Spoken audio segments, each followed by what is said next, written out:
adjectif qui sert à qualifier une courbe, une courbure tautochrone. Et la question qui lui est liée, c'est celle de la courbe tautochrone qui arrive dans des temps égaux. C'est quelque chose que j'ai découvert quand j'ai commencé à m'intéresser aux objets galiléens, aux instruments que Galilée avait fait fabriquer dans son atelier pour étudier la chute des corps.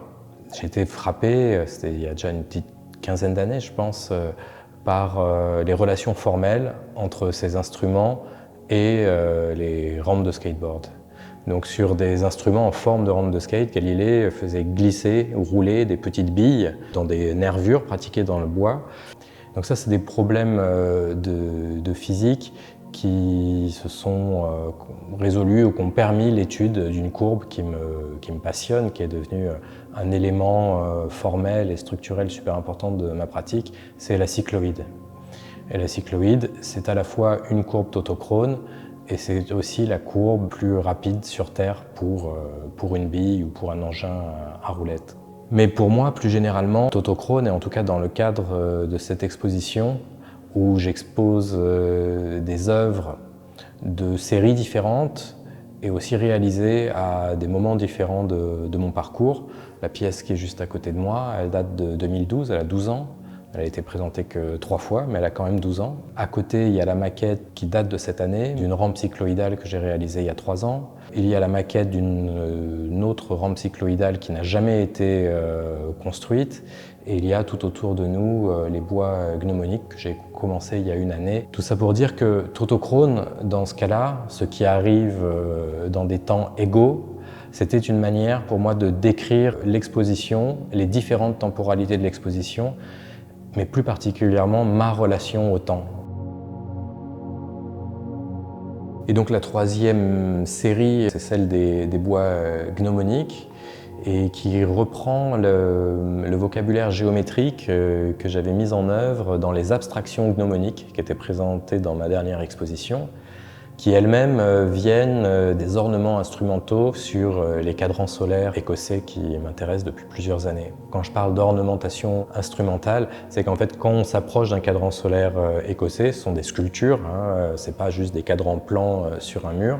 Donc c'est des sculptures abstraites, on pourrait dire, même si c'est anachronique de les qualifier comme telles.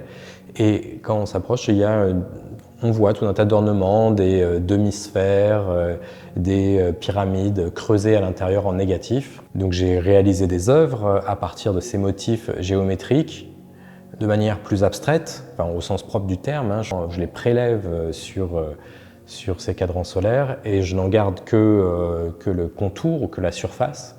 Cette fois, ça se passe dans la profondeur. Cette fois, il y a des recouvrements. Je creuse l'espace à partir de ces formes planes.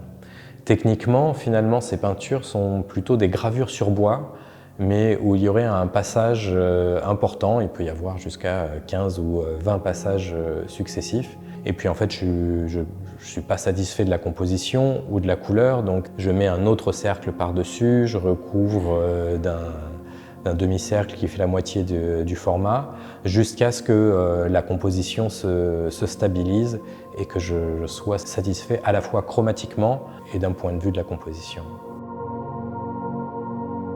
Les œuvres de l'exposition, elles renvoient à des projets in situ et notamment à une commande publique qui va être inaugurée dans 2 semaines à Trélazé, à côté d'Angers. C'est un projet qui a été initié par les nouveaux commanditaires sur le site d'une ancienne usine d'allumettes.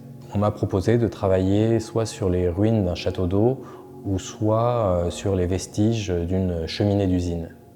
Et j'ai choisi la cheminée d'usine, qui est une cheminée en briques de 8 mètres de haut, à sa hauteur tronquée donc. J'ai utilisé cette cheminée comme un compas pour situer une autre construction, une autre cheminée, qui fait 3 fois la hauteur de l'autre cheminée, donc 24 mètres, et dont le diamètre intérieur reprend le diamètre extérieur de la première cheminée. Et là, les pièces qu'on a à côté, c'est la réplique d'une cheminée Tudor du XVIe siècle. Et l'idée pour Trélazé, c'était de prendre cette cheminée Tudor, de l'agrandir à l'échelle d'une cheminée d'usine, mais surtout de retourner la cheminée Tudor comme une chaussette. Dans les projets dans l'espace public, c'est assez important qu'on n'ait pas nécessairement besoin de savoir que l'on regarde ou que l'on pratique une œuvre d'art. Et c'est quelque chose que l'on retrouve dans mes projets de rampe cycloïdale. Donc c'est des sculptures praticables, encore une fois, à grande échelle.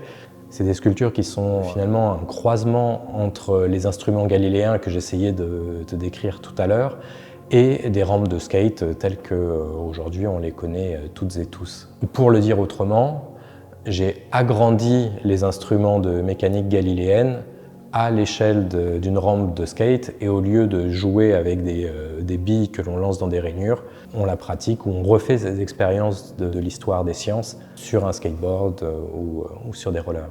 L'inauguration de cette pièce s'appelle la Cycloïd Piazza, donc sur le parvis du centre Pompidou. Elle sera inaugurée dans un mois, le 25 juin, et restera accessible à tout le monde pendant 3 mois.